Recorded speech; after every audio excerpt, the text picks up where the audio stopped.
Hello, cool people. So in the last few days, this Forsaken tier list has been going around, and well, some people think it's bogus, some think it's good, some think it's okay. I think it's okay. That it has some problems, but most of it I agree with. So today I'm gonna make my own Forsaken tier list on the survivors and killers to see where they rank. Starting off with Noob. Noob's weird. Cause his ghost burger is basically useless outside of Last Man Standing. But you can pair it with the slate skin to become basically transparent. His Bloxy Cola is actually worse than the ones that you can just find around the map. His Bloxy Cola only gives you speed 1, but the ones you can find around the map gives you speed 2. So he's actually kind of it's better to find a Bloxy Cola around the map than to use your own Bloxy Cola, basically. But he's very good at surviving in Last Man Standing too, especially against Cool Kid. So I think I'm gonna put him in B tier. You can utilize. Just don't let me speak. You can utilize him very well, but he does have some problems. Like slate skin, I'm pretty sure Jason can start the gashing wound when your slate skin's almost done. And you can go outside of slate skin while you're getting gashing wounded and you can still take damage. So, yeah.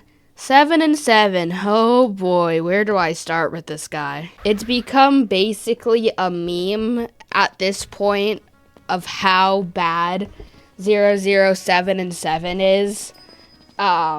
His cool GUI, you go so slow and it takes so long. It literally makes noises, so the killer knows where you are at all times. You know, finding footage for this video is gonna be hard because I can't find, I can't record myself as 7 and 7 in a round where I can actually survive longer than a minute.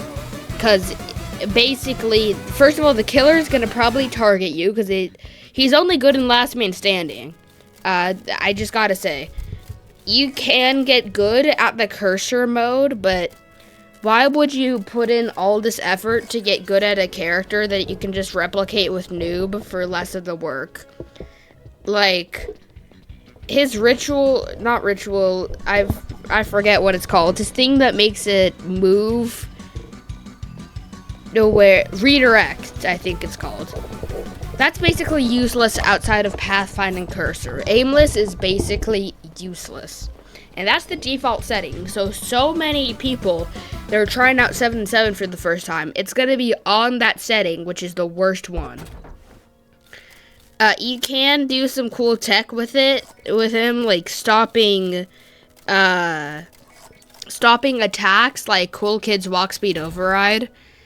He's good in Last Man Standing, but he is definitely the worst survivor in the game. He's going in D tier. Like C-, but nah, he's going in D tier. Okay, Shedletsky.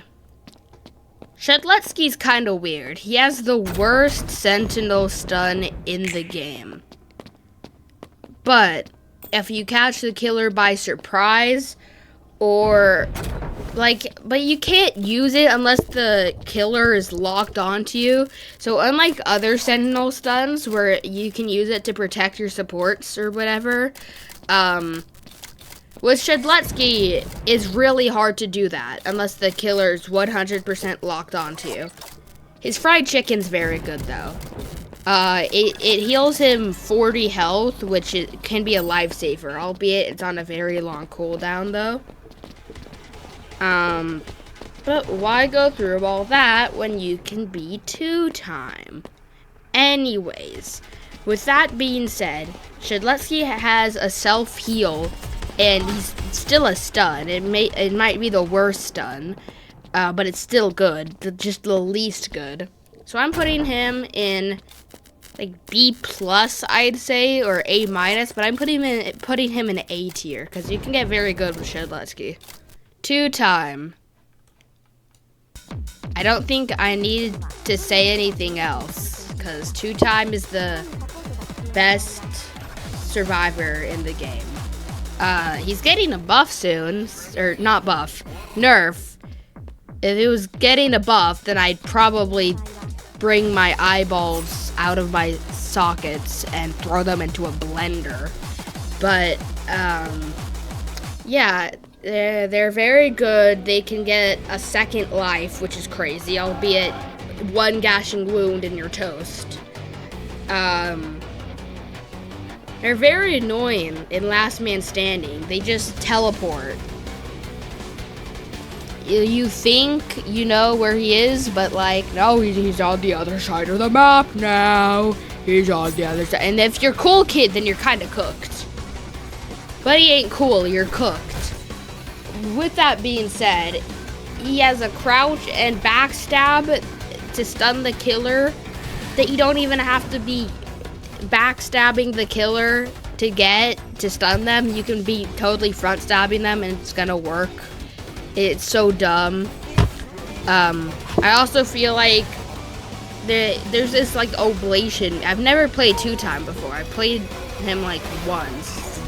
There's this like oblation meter that if you fill it all up, you get the second life. And you get that by stabbing the killer. And I feel like it's kind of dumb that you're gonna basically have to target the 2-time early game so that they don't get it. And basically, if you front and backstab the killer, you gain oblation, which is so dumb.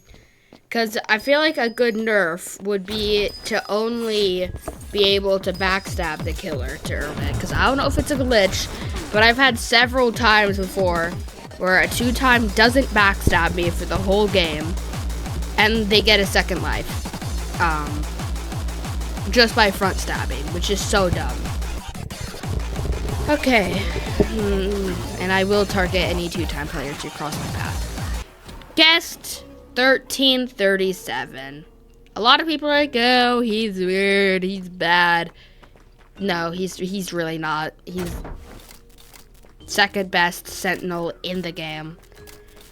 You can get really good at him in mastering his charge and when to block. He's very good at protecting supports. He can live for a long time. He's a good counter to Noli. Any killer with slow attacks, he's very good against. I still don't know why he can block a sword, but that's besides the point. He's a good counter to Cool Kid as well. Jason, with his gashing wound, with his passive to hit multiple targets at once. He might be a sunscreen eater, but he's probably the best one you'll find. He is just crazy if you can play him well. I fear for Milestone 4 guests. Chance is going at the top of B tier. Chance is weird because he basically gets all of his moves from gambling. You have to flip a coin, and this could take forever, or you could get really lucky. Most of the time, it's forever, and you have to wait on doing generators because you have to get all set up. You have to re-roll so many times when you can get 100+ health, because that's basically the only way you can win. He has the only ranged stun in the game, which is crazy. He can literally stun I've had times as Chance where I just sit in the corner and gamble until I can get my gun. That sounds so weird out of context, but I do that until I get the gun and I see somebody else, like 1x in a chase with somebody else, and I just shoot him.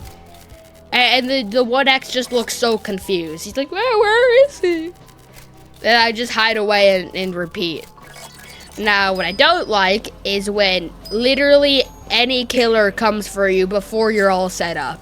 That basically ruins your whole game plan, and you're basically worthless to the team. And there's also a chance that your gun could not fire. Like, that's just the most anticlimactic thing of all time. It could literally explode on you and kill you, depending on how much weakness you get. Also, 15 seconds to get rid of the weakness. I know there's hat fix, But like, that's crazy right there. You have to wait that long in order to shoot your gun, or else you might blow yourself up and die on the spot. It's kind of just wild with Chance, so I'm just putting him in B tier. Elliot. So we're officially at the supports now. Elliot is good. He has a great escape tool. I thought when I played Elliot, the one time I played Elliot, I thought you could only rush hour once, but I don't know how you get multiple rush hour. He's a very simple character.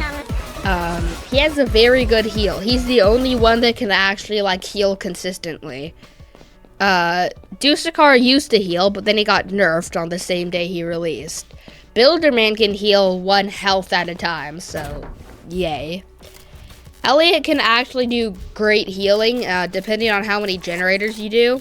Here's a tip. If you see an Elliot doing the generator, don't join him. Give him all the pizza power he can get, because he's going to need it to feed you some yummy pizza. With that being said, he has faced some nerfs recently, so is he better than Shedletsky? I'm putting him at the top of A tier. I don't know what to tell you. He's the only one who can consistently heal. He is the only support that has a great escape tool. And he's simple. A lot of people can just pick up and play him.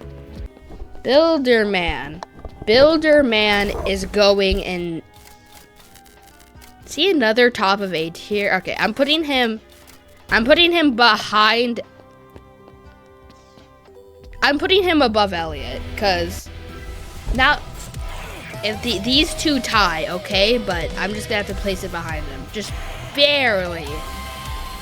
Builderman's Sentry is great. It can really slow down the killer. You can find some devious spots to put it too. So if you're like Jason and you have no ranged abilities, it can get really annoying. Also, do you really want to use any of your abilities to get rid of the Sentry? Like, that's such a waste of cooldowns. Like, you have to sit there, stop, and kill the Sentry, and by then, whoever you're chasing is gone. You have to target Builderman early game in order to destroy his sentries, and by then, he's probably going to have one up.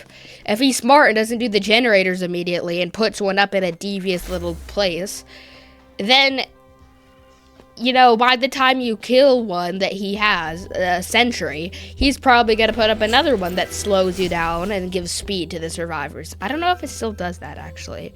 He also has the dispenser, which heals 1 health at a time, but depending on how long the killer takes to find you, if it's 1x, then you're kind of cooked, because you're just sitting there waiting for the dispenser to heal you. But if not, then I think you got a pretty good healing supply. Yeah, it's 1 health a second, but it's better than nothing, okay? Dusakar literally gives you no healing. Speaking of which, Dusakar. I've been learning Dusakar recently, and I've got to say, he could use some more. I'm putting him at the top of B tier. His spawn protection's really good, but I don't know why. It just sometimes it breaks on me, so I don't know. And sometimes it's really finicky with the your cursor is too far away from the survivor. It's literally on the survivor and it doesn't work. Like, I don't know. It just doesn't make sense, you know. He's also really lacking any survivability for just, and he doesn't even heal you. Like, Elliot full on heals you and he has a good escape ability. Dusakar protects you and he has no escape.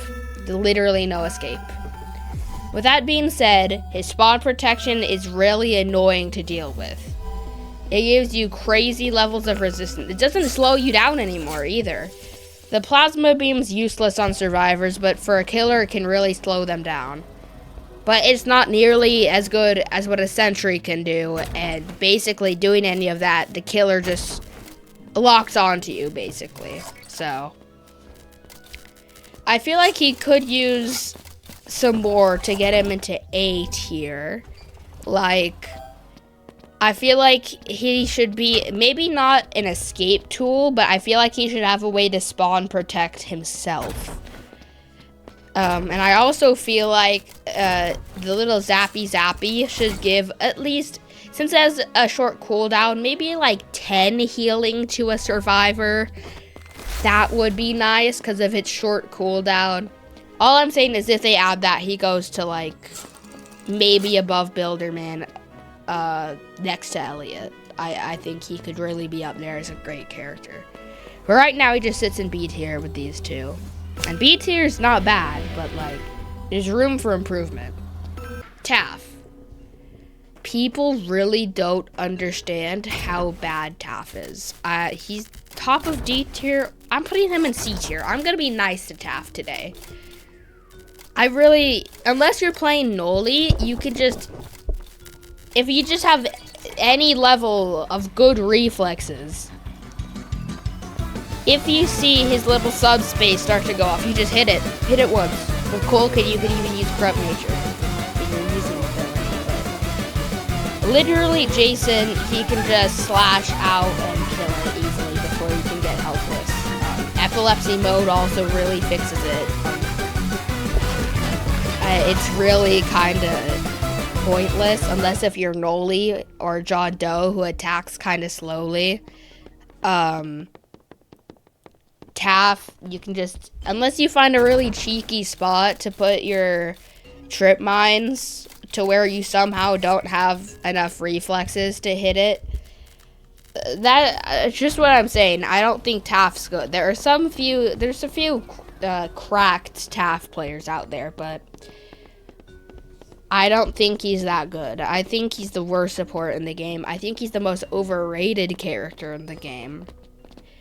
And, you know, he's just bad.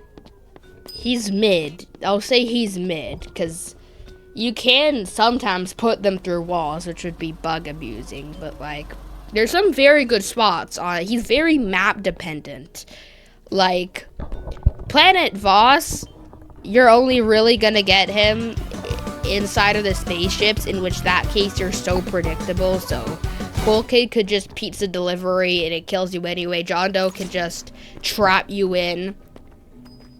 Jason's kind of cooked, I can't even lie. 1X can still mass infection you. Noli's also kind of cooked, but like, it's very rare when he can actually be used well. So he's going in C tier. Now we finally move on to the killers. Jason. Jason, I think, is the most overhated character in this game.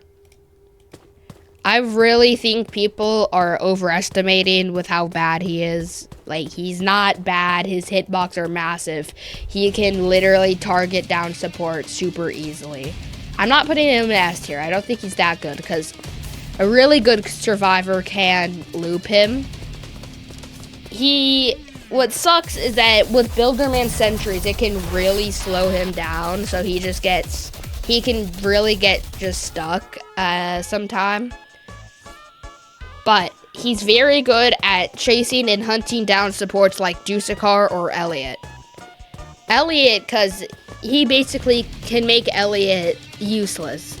He can behead him so that Elliot can't use Rush Hour and just finish off the kill, because supports have super low health. He has like a pretty fast primary attack, so he can get rid of Taff's subspace trip mines very easily. A lot of people are like, oh, you could just loop him. You could just loop him Raging Pace. Like,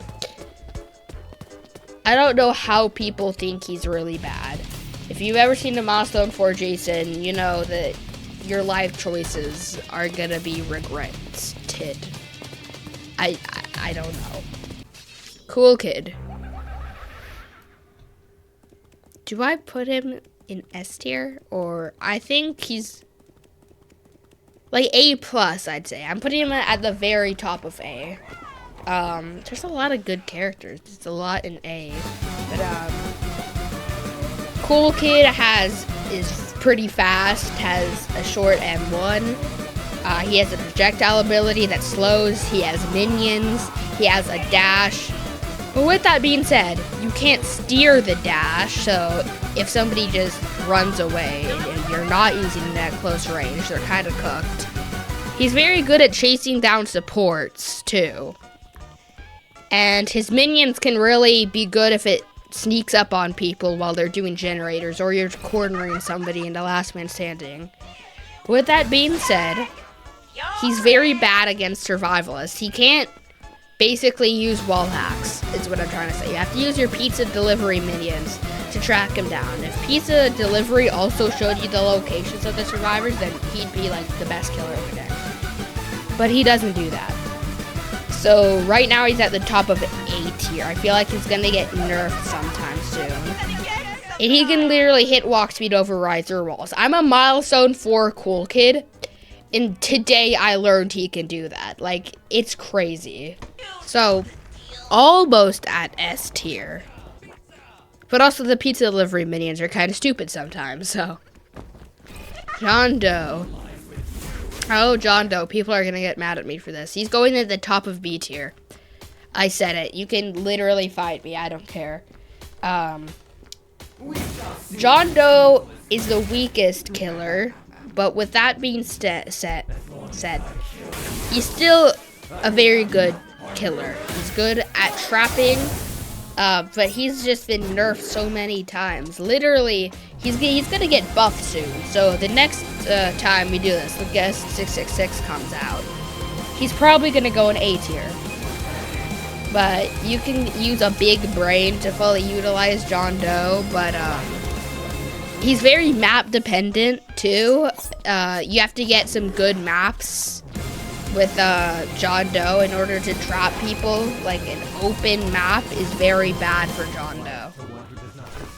Like, I went up a John Doe with like 10 days on a game. I went up against him as Dusakar and he didn't win. There was like 5 of us left. So on an open map, he's not good.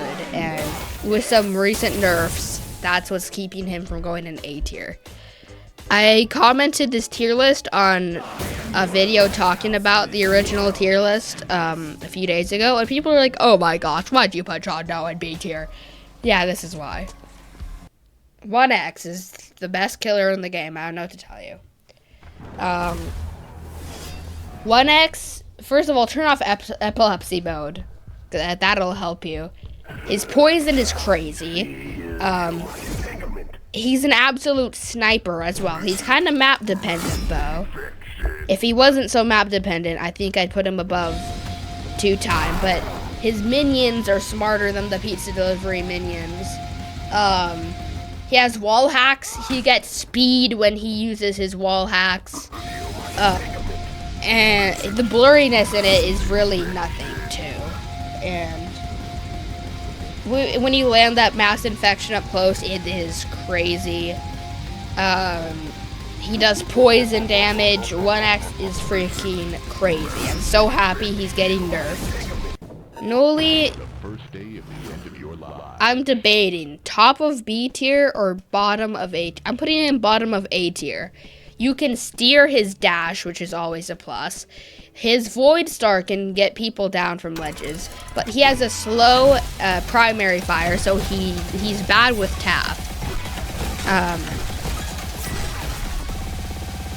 His hallucinations got better, and I think they actually deal real damage now. Like, out of nowhere, when Nolis don't even come close to me, I can take damage, so without going into, like, the poison rivers or anything like that.